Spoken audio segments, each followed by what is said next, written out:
ঈদে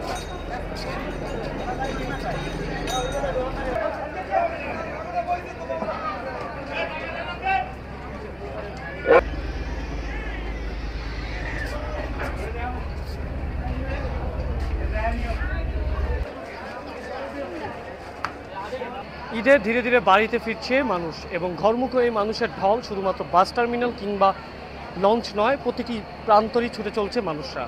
launch terminal দিকে তাকালে বোঝা যায় লঞ্চ টার্মিনাল সেই পুরোচেরা হাঁকডাকটি না থাকলেও লঞ্চে ভিড়ছে সেই লঞ্চ প্রিয় মানুষগুলো। ধীরে ধীরে ঢাকা ফাঁকা হচ্ছে এবং নারীর টানে বাড়িতে ফিরছে যাত্রীরা। খুব আনন্দ নিয়ে যাচ্ছি, খুব খুশিতে যাচ্ছি, এটাই লাগতে আছে। কতদিন পর যাচ্ছেন? এই 6 মাস পর। লঞ্চে যেতে কেমন লাগে? লঞ্চে তো আমার খুব একটা ভালো লাগে না, তাই ফ্যামিলির সাথে আছে, এই জন্য লঞ্চে যাচ্ছি। নিরাপদে সুশৃঙ্খল ভাবে। হ্যাঁ হ্যাঁ। এখন ঈদের পরের দিন আবার যখন আসবেন লঞ্চে আসবেন? না, আমি লঞ্চে আসবো না, আমি গাড়িতেই আসবো। ফ্যামিলি বাড়িতে থাকবে, তার জন্য আমি গাড়িতে আসবো। সব সময় না, ঈদের সিজনে যাচ্ছে। লঞ্চটা কেমন লাগে?